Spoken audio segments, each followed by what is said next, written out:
Welcome! Today I'm going to show you how to make your custom forge map compatible with King of the Hill. Before you start, first be sure to select the King of the Hill variant in the forge lobby. This is important. It doesn't matter which variant you select as long as it's King of the Hill. King of the Hill is a game mode that can be played as either a free-for-all or in teams. In the game, a territory called a hill will appear on the map. The goal of the game is to get in the hill and keep enemies out of the hill. Players will earn a point for every second that they are in the hill. Earn enough points and a player will win.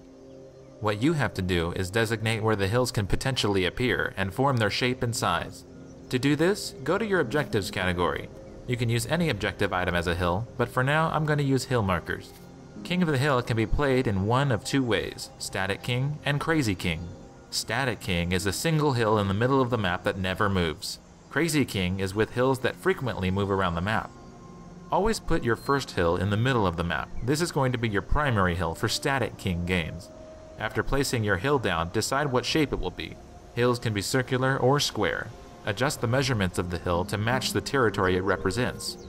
Don't make the radius small, because it will be too hard for players to fight off enemies and stay inside the hill at the same time. Make sure your hill is large so that players can stay in the hill while fighting off attackers, but also make sure your hill is not so big that it sticks out through walls.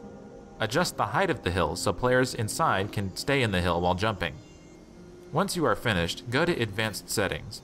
Under the game-specific setting, select True. This will ensure that your objective does not appear in any other game mode than King of the Hill.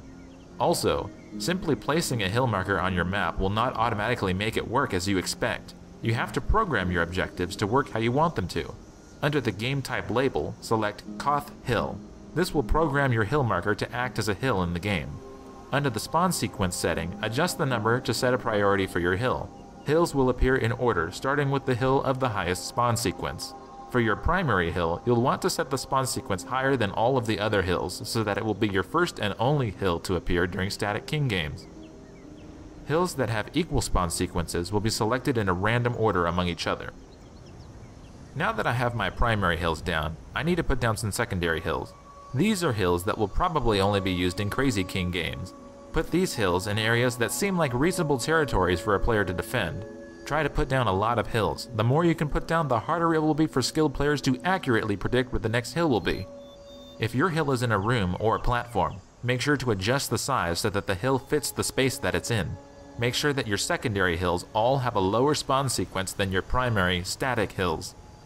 This concludes my tutorial tips for King of the Hill. By watching this video, you have gained experience in your skill to make a proper multiplayer map. Thanks for watching, and please, don't forget to rate this video. Game over.